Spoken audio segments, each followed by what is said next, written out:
오늘의 말씀을 통해서 이제 우리는 야곱의 시대를 마치고 새로운 등장 인물 요셉을 대하게 됩니다. 여러분, 요셉 그러면 성경의 인물 중에서 가장 많이 사랑받는 인물 중에 하나 요셉입니다. 여러분, 야곱에게는 두 아내가 있었지요. 그런데 레아와 라헬이었는데 요셉은 야곱의 두 번째 아내인 라헬의 소생입니다. 라헬은 아들을 둘을 낳았습니다. 첫 번째가 요셉이고 두 번째는 베냐민이에요. 그런데 이 라헬은 베냐민을 낳으면서 난산을 했습니다. 그러므로 베냐민을 낳고 라헬은 그만 죽고 말았어요. 그 산고 가운데 죽어가면서 슬픔 가운데 그 아들의 이름을 지어주었으니 베논이라고 했습니다. 베논이라고 부르게 하였어요. 여러분, 이 베논이의 뜻이 있으니 슬픔의 아들이다, 그런 뜻을 가지고 있습니다. 그러니 우리가 상상을 할 때 얼마나 마음이 짠한지 몰라요. 난산 속에서 낳는 아들의 이름을 베논이라 부르라. 그 어머니의 모습을 생각하면 정말 마음이 짠합니다. 슬픔의 아들이라는 그 이름, 그런데 야곱이 그 이름을 베논이라 부르지 아니하고 베냐민이라 불렀더라. 여러분, 베냐민의 뜻이 있으니 기쁨의 아들이라는 뜻이에요. 정반대 아니겠습니까? 왜 그렇게 이름을 다시 바꿔 불렀겠습니까? 그의 사랑하는 아내인 라헬을 보내면서 그 아들을 볼 때마다 슬픔의 아들로 부르면 그 마음이 얼마나 힘들겠어요. 그러니 긍정적인 이름 베냐민이라 그렇게 부르며 슬픔을 극복하려 했던 이 야곱의 모습을 또한 우리가 볼 수 있는 것입니다. 이 베냐민의 형인 요셉, 그 이름의 뜻이 있으니 더하실 것임, 그런 뜻을 가지고 있어요. 더할 것임. 라헬은 이 언니인 레아에 비하여 참 자손이 귀했지요. 그래서 요셉을 낳으면서도 또다시 자녀를 갖고 싶어서 그 아들의 이름을 더하실 것임, 요셉이라 지었으니 그의 소원대로 둘째 아들 베냐민을 얻게 되었던 것입니다. 그러고 보면 이 이름 베냐민이든 요셉이든 여러분, 그 이름에는 그 뜻이 있고, 그리고 그 뜻은 부모님이 원하는 바, 바라는 바가 그 이름 속에 배어져 있음을 우리가 대하는 것입니다. 저도 여러분도 이름이 있지요? 너무나 당연하죠. 이름이 있어요. 부모님께서 여러분의 이름을 지어 주셨습니다. 그런데 그 이름을 우리의 삶에 적용하고자 한다면 먼저 그 이름의 선한 뜻을 발견해야 합니다. 그 이름 가운데 선한 뜻을 가지고 있는 부분을 가슴에 담고, 그래, 내가 내 이름처럼 될 거야. 부모님이 지어주셨으니. 여러분, 어떤 부모도 자녀에게 나쁜 이름을 주지는 않겠지요. 사랑하는 자녀에게 고민하고 고심하여 가장 좋은 이름으로 지어주게 되는 것이니 여러분, 모든 이름에는 선함이 있는 것입니다. 그리고 그 이름 가운데는 바람이 있는 것입니다. 우리가 나의 이름처럼 될 거야, 이렇게 믿음으로 기도하고 나갈 때 하나님께서 복 주십니다. 예를 들어서 제 이름에는 바를 정자가 붙어 있어요. 그러니 어렸을 때부터 그 뜻을 하는 저는 바르게 살아야 돼, 올바르게 살아야 돼, 거짓말하면 안 돼, 뭐 그런 부담을 가지고 자라나게 되었습니다. 그 같은 모습이 되니 때로는 융통성도 없고 고지식한 그런 모습이 없지 않아 있어요. 그런데 때로 생각을 합니다. 아버지께서 나에게 너무나 부담스러운 이름을 주셨구나. 그래서 그 이름이 좀 부담스럽기도 합니다. 그런데 제 아내의 이름은 금래예요. 굉장히 고상하지요. 금래. 그런데 그 금자가 비단 금자에 레자는 올레자를 사용하니 이 비단 금자는 부요하다, 그런 뜻을 가지고 있어요. 그런데 부가 다가온다, 그런 뜻 아니겠습니까? 그래서 제가 결혼을 하면서 생각을 했어요. 이렇게 부가 다가오는 여인 곁에 있기만 하면 도매금으로 나에게도 복이 오겠구나, 뭐 이런 생각을 가지고 그 이름을 사랑하게 되었는데요. 그런데 시간이 지나면서 보니까 어떠한 물질적인 부보다는 항상 하나님께서 영적인 복을 더 풍성하게 더하시니 참 감사한 마음으로 그 이름을 부르며 살아가고 있습니다. 자, 이제 이 요셉의 성품을 우리가 보기를 원하는데요. 요셉은 요즘 이 시대의 모습으로 보면 그야말로 천진난만, 순진무구, 이와 같은 성품을 가지고 있는 요셉의 모습입니다. 어떻게 그렇게 아버지 야곱과 반대의 성품을 가졌을까요? 여러분, 아버지와 다른 아들들 보셨어요? 예, 얼마든지 볼 수 있어요. 우리가 요셉의 모습을 통해서 그 모습을 보게 되니 얕지도 않고 가식도 없고 요령도 부리지 않고 어떠한 상황에서 대처해 나갈 수 있는 꾀하고는 전혀 상관이 없는 그런 착하고 순진한 성품의 소유자 요셉임을 우리가 보는 거예요. 그래서 그럴까요? 아버지와 어머니로부터 사랑도 많이 받았죠. 그도 그럴 것이 이 라헬의 언니인 레아가 7명의 아들을 낳는 동안에 그때서야 비로소 뒤늦게 이 라헬이 아들을 얻게 되었으니 얼마나 귀하고 소중하겠습니까? 그런가 하면 야곱도 마찬가지겠죠. 그의 사랑하는 아내인 라헬이 첫 소생으로 요셉을 낳았으니 그야말로 눈에 넣어도 넣지 않을 만한 참 사랑이 대단했을 것이. 그렇게 사랑을 받으면서 어려움 없이 자라나는 아이들의 성품은 더 거의 비슷하지요. 네, 바로 이처럼 순진무구한 모습, 그것이 요셉의 성품이라 할 수 있겠습니다. 그 순진한 모습이 오늘 본문 말씀 가운데 등장하지 않습니까? 그의 나이 17살이라고 그랬어요. 형들과 함께 이제 양들을 치고 먹이는 일을 하고 있는데 그때 이 형들이 뭔가 옳지 않은 일을 했던지 아니면 내놓고 말할 수 있는 그런 일을 행하지 아니했어요. 뭐 좋지 않은 일이다. 그래서 성경 말씀에 보니 과실이라고 그렇게 표현을 하고 있는데요. 이 안 좋은 모습을 본 요셉이 득달같이 아버지 가서 그 내용을 말하는 거예요. 그러니 그의 형들이 어떤 생각을 갖겠습니까? 아이고 저 녀석이 뭐 이런 생각 갖지 않을 수가 없지요. 형들의 입장에서는 감춰할 얘기를 아버지에게 얘기했으니 그 마음에 요셉을 향한 미움이 있는데, 그런데 아버지 입장에서 보면은 좋은 아들 아니겠어요? 그 형제들이 좋은 아들입니까? 요셉이 좋은 아들입니까? 아버지 입장에서는 당연히 요셉이 더 사랑스러운 모습이죠. 그런데 그 일로 인해서 이제 형들의 미움을 받기 시작합니다. 우리가 상상을 해볼 수 있어요. 요셉의 이와 같은 성품은 자신이 무엇을 잘못했는지도 모르지요. 그렇잖아요? 오히려 아버지가 기뻐하는 그 모습 아니겠습니까? 이 순진무구한 성품이 또다시 나타나게 되니 요셉이 꿈을 꾸어요. 그런데 제가 생각할 때 그런 꿈은 말하지 않아도 될 것 같은데 굳이 형들에게 그 꿈을 얘기하는 모습은 또 뭡니까? 그 정도로 요셉은 순진무구 천진난만. 이 내용이 6절과 7절의 말씀에 기록되어 있는데요. 같이 6절 7절 읽도록 하겠습니다. 시작. 요셉이 그들에게 이르되 청하건대 내가 꾼 꿈을 들으시오. 우리가 밭에서 곡식단을 묶더니 내 단은 일어서고 당신들의 단은 내 단을 둘러서서 절하더이다. 마음에만 간직하고 있어도 좋을 법한 그 꿈을 이제 형제들에게 공개를 한 거예요. 그런데 이 꿈이 요셉은 무슨 내용인지 알지를 못해요. 그런데 아무래도 인생의 연륜, 그보다 나이 많은 형들은 금방 그 뜻이 무슨 내용인지를 알게 되니 해석을 해줘요. 그래서 요셉이 알게 되는 것인데요.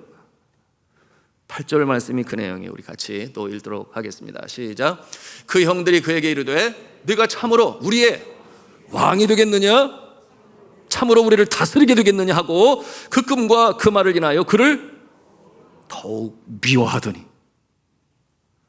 그런가 하면은 이 요셉을 사랑하는 아버지는 채색 옷을 지어서 그를 입혔다. 얼마나 사랑스러우면.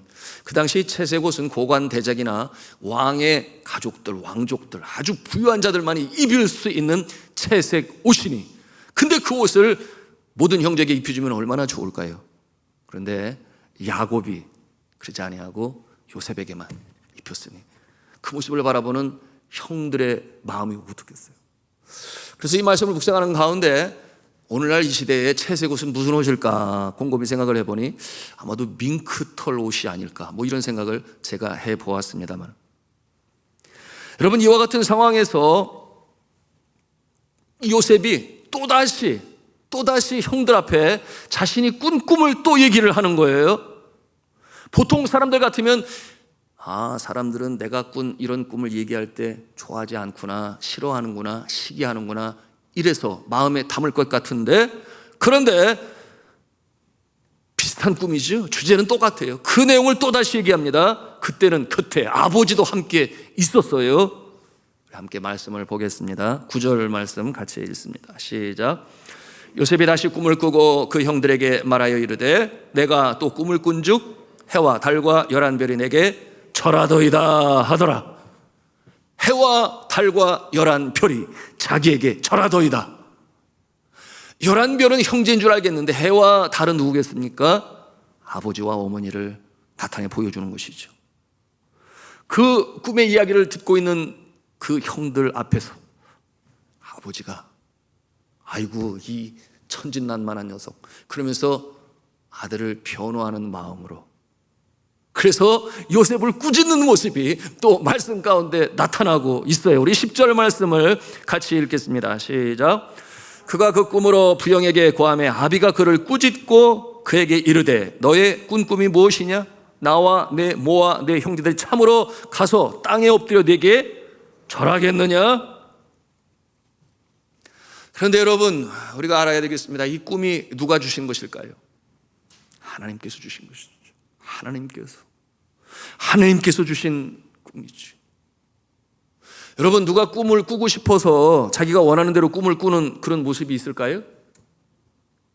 생각하고 또 생각하면 그 꿈의 내용이 꿈에 정말 나타날까요? 만약 그렇기로 한다면 세상 많은 사람들이 꾸고 싶은 꿈이 있을 거예요. 그렇지 않겠어요? 꿈속에서 돼지가 나타났으면 좋겠다. 돼지가 그냥 한 마리도 아니고 여러 마리가 나타났으면 좋겠다. 그렇게 여겨서 자기 전에 이런저런 돼지를 생각하다가 잠을 자게 되면 꿈속에서 돼지가 나타나냐 그 말이에요. 왜 돼지 꿈을 꾸려고 하겠어요? 로또 복권 살려고, 그래서 당첨받으면 횡재하려고 그렇게 마음에 담고 생각해서 꿈이 꾸어지냐 그 말이에요. 그렇지 않아요. 때로 하나님께서는 꿈으로 주시는 계시가 있는 것이죠. 제가 어렸을 때에 어머니를 여의게 되었지요. 그리고 서울에 올라와서 큰형 형수님 밑에서 자라나게 될 때 때때로 어머니가 많이 보고 싶었어요.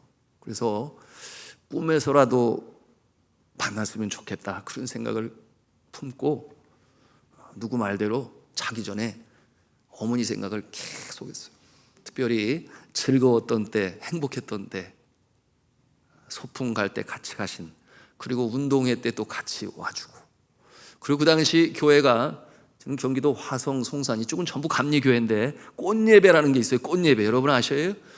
주일날 밖에 나가서 동산에서 예배를 드려요. 하나님이 창조하신 그 세상을 보면서 그때 그 모습이라든지, 아니면 맛있는 음식, 특별히 바닷가니까 거기가 이 조개를 넣고 칼국수를 이 삶으면 얼마나 맛있는지 몰라요. 네. 그래서 맛있게 주는 그때의 모습들을 이렇게 생각하면서 잠을 잤는데 눈이 떠졌는 보니까 아침인데 어머니가 꿈에 안 나타나더라고요. 아무리 그래도 실망이 이만저만이 아니었어요. 그런데 그때 그 이후로 그렇구나, 아무리 생각해도 꿈에 안 나타나는 거는 안 나타나나 봐, 뭐 이렇게 생각을 하고 결국 더 이상은 그런 시간을 갖지 아니했습니다. 그런데 여러분 이 요셉을 보십시오. 이 요셉의 모습은 같은 꿈을 2번이나 꿔요. 여러분 같은 꿈을 2번 꾸는 경우가 있을까요?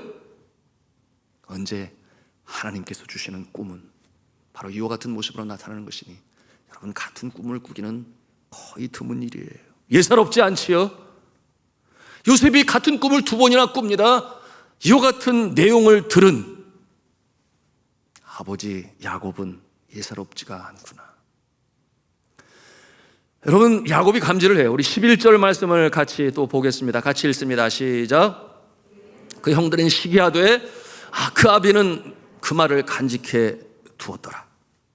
여러분, 그 꿈을 형들은 시기예요. 이것이 형제 자매의 모습이지만 부모는 그렇지 않아요. 예사롭지가 않구나. 가슴에 두었다 그랬어요. 영적으로 훨씬 예민하고 앞서가는 야곱이 요셉의 꿈을 들을 때에 아는 것이, 그 모습은 앞으로 요셉의 앞날을 하나님께서 미리 계시하여 보셔주시는 것이니 그렇겠구나 하는 것을 보는 것입니다. 여러분, 이처럼 요셉은 참으로 순진무구하고 단순했습니다. 그처럼 꾀가 많았던 아버지 야곱과는 너무나 다른 모습이었으니, 여러분, 이렇게 순진하고 착한 이 요셉, 이와 같은 모습은 순종도 잘해요. 그렇죠? 순종도 잘할 수밖에 없지요.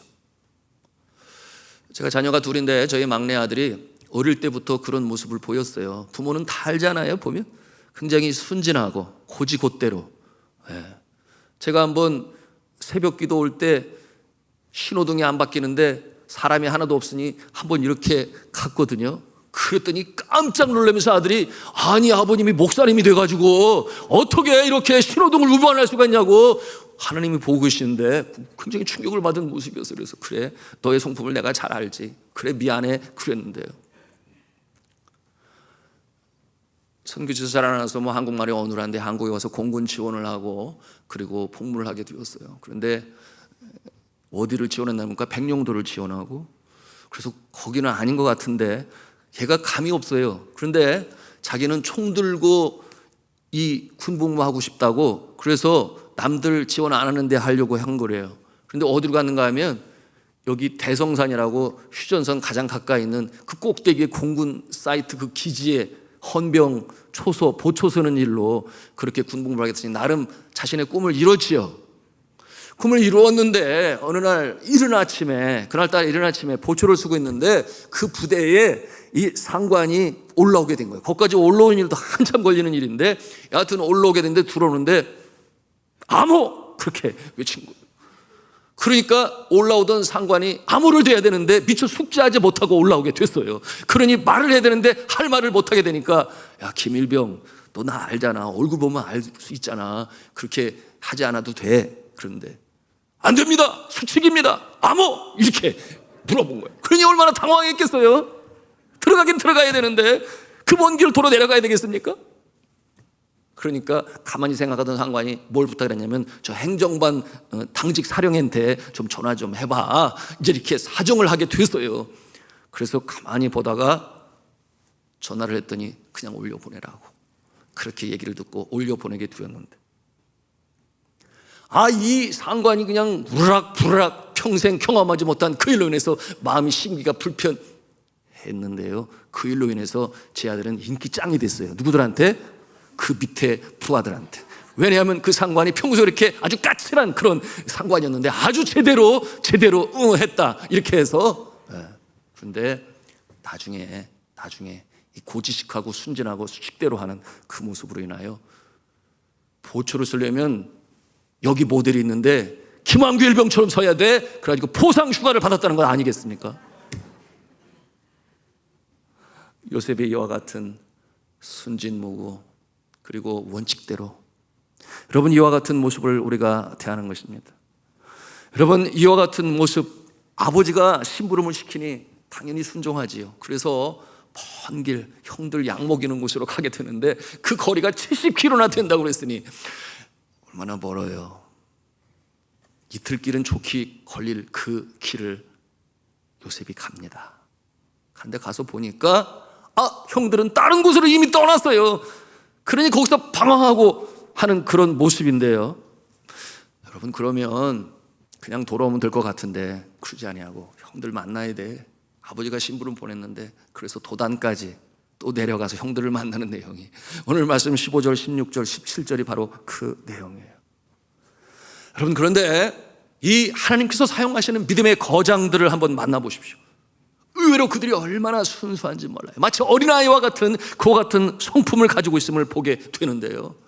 자신의 꾀에 넘어간다, 뭐 이런 세상 말이 있습니다. 그러나 하나님께서 사용하시는 믿음의 거장들은 그렇지 아니에요. 그런 천진난만한 모습에 놀라기도 합니다. 그러니 그들의 모습은 이리저리로 머리를 그렇게 굴리거나 돌리지 아니에요. 공통점이 있어요.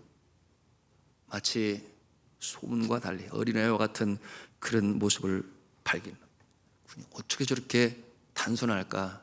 그런 생각을 하게 저의 경험을 나누는. 그런데 여러분, 예수님이 그러시지 아니하셨나요? 예수님께서 부르신 제자들의 모습이 어떠했습니까? 그들은 그렇게 많이 배우지 못했지요. 어부들이었지요. 그런데 예수 그리스도께서 나를 따르라 그렇게 말씀하셨을 때 즉시로 그물을 버려두고 그리고 예수 그리스도를 쫓는 그런 단순함이 그들에게 있었음을 우리가 봅니다.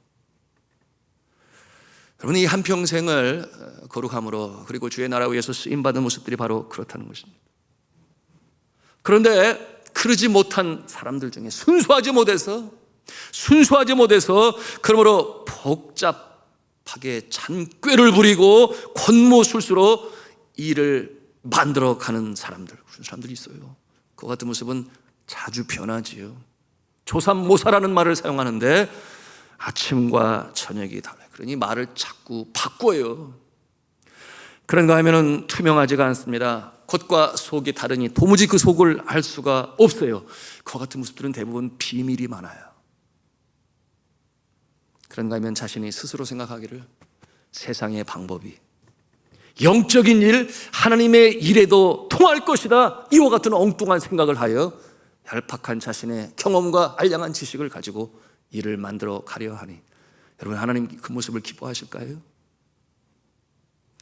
예수 그리스도께서는 말씀하셨지요. 누구든지 어린아이들과 같지 아니하면 결단코 천국에 들어가지 못하리라. 어린아이와 같이 되지 아니하면. 그런데 왜 어른들은 이렇게 자주 변하고 왜 자주 바뀔까요? 변덕이 죽을 듯 할까요? 하나님을 전적으로 신뢰하지 아니하기 때문에. 그러므로 자신을 믿어요.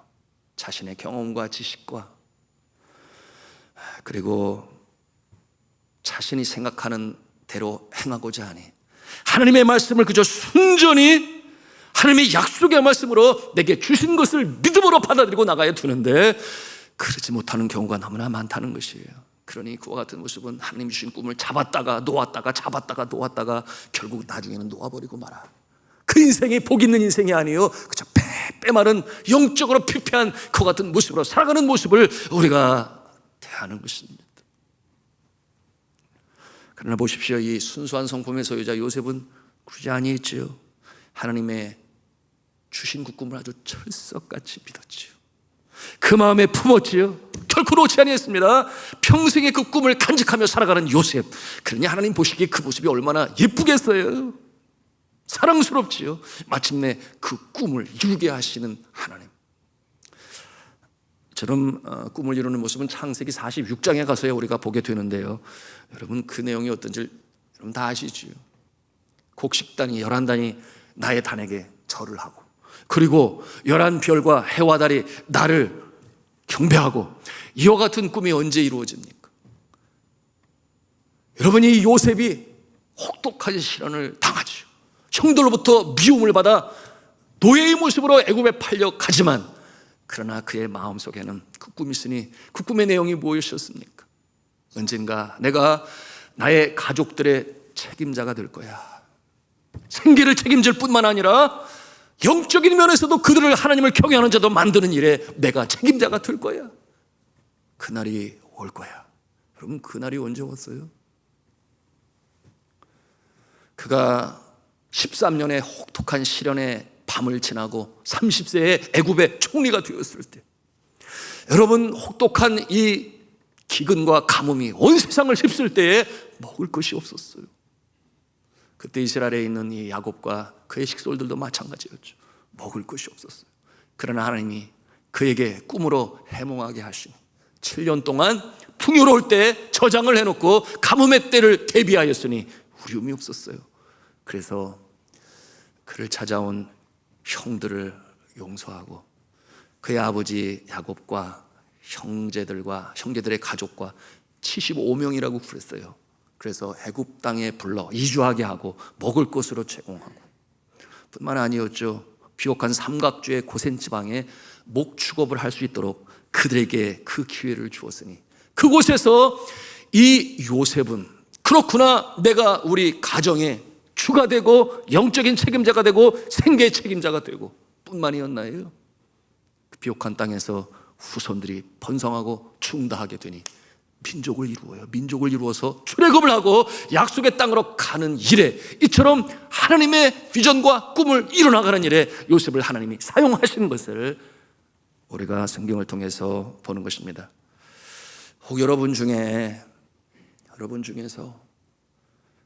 가정적으로 재정적으로 어려운데 가난한 집안에서 태어난, 하나님께서 여러분에게 꿈과 비전과 소원을 주셔서 열심으로 신앙생활하며 또한 주님 주신 업을 감당하게 되니 나은 사람으로 인하여 가족의 생계가 회복이 되고, 그 나은 사람으로 인하여 영적으로 회복이 되고, 그와 같은 경험을 하신 분 계십니까?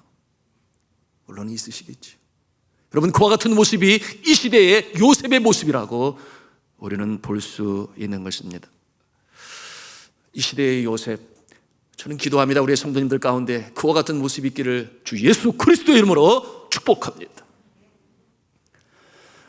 여러분, 이와 같은 모습 많이 있죠. 중국 남방, 지난 얘기입니다만 가난하지만 한 신실한 성도가 있었는데 성이 송씨였습니다. 그가 전도를 하도 많이 하니까 교역자도 아닌데 사람들이 그를 부를 때 송전도사 그렇게 부를 정도로 영혼 구령열에 아주 불타는 그 모습이었어요. 그렇게 하나님을 신실하게 섬겼는데 그가 그만 젊은 나이에 사남매를 남겨두고 세상을 떠나게 되었어요. 사람들이 그의 죽음을 보고서 비아냥했습니다. 그 모습을 보는 아내의 마음이 너무 슬펐지요. 아내는 그 남편의 모습처럼 계속해서 구령열에 뜨거워서 영혼을 구원하기 위하여 전도하는 일로 보내면서 그 낀 일을 잊기 어려운 가운데서도 11조를 놓치지 아니하고 주일 성수를 하며 믿음으로 자녀를 키우게 되었는데요, 그 믿음의 영향을 받고 자라난 그의 자녀들로부터 놀라운 역사가 시작이 되었으니 이것이 중국에서 일어난 실제적인 일이에요. 하나님께서 그 자녀들을 통하여 믿음의 가문으로 세우시는데, 여러분, 이 사남매 중에서 장남은 그 이름이 송자문이라고 하는데 중국 남경 정부가 들었을 때에 경제장관이 됩니다. 장녀 송경령이라고 하는데 그는 중국의 국부로 불리우는 손문이라고 하는, 국부로 불리우는 이 손문 선생의 아내가 되었어요. 그런가 하면 차녀는 송미령이라고 하는데 여러분 창제스이라고 그러죠. 장개석 총통의 아내가 됩니다. 그런가 하면 셋째 딸 송애령은 수석 국무위원 공상회의 아내가 됩니다. 참으로 놀라운 역사가 그 가정을 그렇게 새롭게 만든 것입니다. 그 시대의 요셉의 모습이라고 볼 수 있으니 여러분, 그 가정에 새롭게 일어나고 살아나는 그 역사가 나타난 것이, 믿음의 사람들이 가난한 가정에서도 그 지독한 어려움을 이기고 성장하여 마침내 가정을 살리고 그리고 세상에서 성공한 자의 모습이 되는 것은 여러 많은 유익이 있어요. 가족뿐만 아니라 성공한 그 모습을 통해서 믿지 아니하는 자들도 그 모습을 보면서 부러워하지 않겠습니까? 그러니 귀감이 되는 거예요. 그래서 잘 사는 것이 문제가 아니라 그 모습을 통하여 산후의 동리요 등경호의 등불이 되니 귀감이 되어 믿지 않는 사람들의 마음을 열게 합니다. 전도의 방편으로 사용합니다. 그래서 주님 앞에 나오는 역사를 마련하게 되니 그것이 더 큰 복인 것이. 여러분, 그러므로 성경은 뭐라고 말씀하는가? 성경 다니엘서 12장 3절의 말씀을 하는데요, 다니엘서 12장 3절 말씀 여러분 같이 읽도록 하겠습니다. 시작. 많은 사람을 옳은 대로 돌아오게 한 자는 별과 같이 영원토록 빛나리라. 아멘. 여러분, 디엘 무디라고 이름을 들어보셨을 거예요. 또한 그와 같은 자들 중에 한 사람이었으니, 무디는 자신의 생애를 통해서 2억 명이라고 그랬어요. 어마어마한 수를 헤아릴 수 없는 2억 명에게, 물론 큰 전도 집회들을 통하여 미국과 영국에서 복음을 증거하게 되었는데요. 여러분, 그런데 이 디엘 무디는 너무나 어려운, 세상 말로 찢어지게 가난한 집안에서 태어나게 되었습니다.